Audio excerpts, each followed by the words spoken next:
For weeks, Hamas has heated up the Israeli-Gaza border by sending explosive devices across that border by balloon. It's been nearly a year since Hamas launched its so-called March of Return along that border with sometimes daily violent protests. Israel Defense Forces aircraft have been striking Hamas targets inside Gaza for more than a week in response to those balloons and other explosive devices. Israeli Prime Minister Benjamin Netanyahu said Israel would provide a response to the increased violence.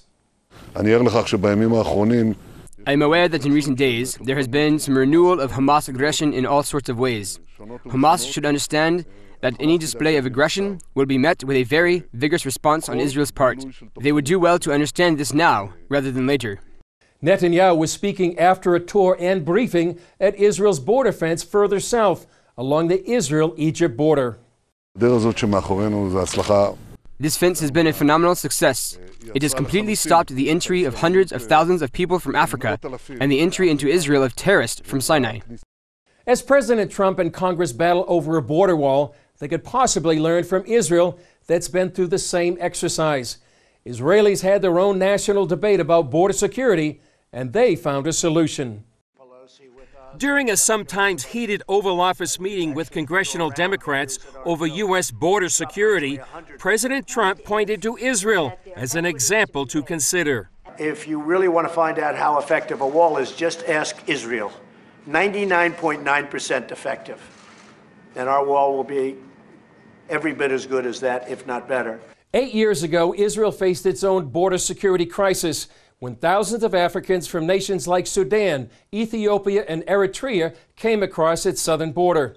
By 2012, 55,000 illegal immigrants flooded into Israel. They came into Israel illegally. They caused major problems in southern Tel Aviv, which was already a little bit run down, but the rape rate and the murder rates skyrocketed from those 55,000 illegal immigrants. David Rubin, author of Trump and the Jews, remembers the debate Israelis went through. There were protests in Israel. There were a lot of people from southern Tel Aviv, those neighborhoods, the residents who were protesting. Israel's solution? Build a high-tech fence along its southern border. It eventually cost nearly $500 million, one of the most expensive projects in Israel's history. The fence runs more than 150 miles, stretching from the Gaza Strip to the Israeli town of Eilat on the Red Sea. The wall was finished in 2015. In 2016, there were 11 illegal immigrants to Israel from that southern border.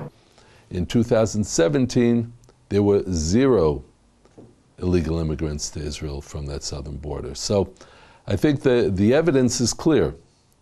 The wall works. In addition to stopping the flow of illegal immigrants, the fence has helped with many other key needs. No doubt, if that wall and that fence didn't exist, there will be many more terrorist attacks, and the free movement of those terrorists that are coming in from Egypt or from Sinai into Israel, we've now stopped that from taking place. Israel only had to build a 150-mile wall, while the U.S. faces a 2,000-mile border with Mexico. Even so, how could this possibly help with the current debate in the U.S.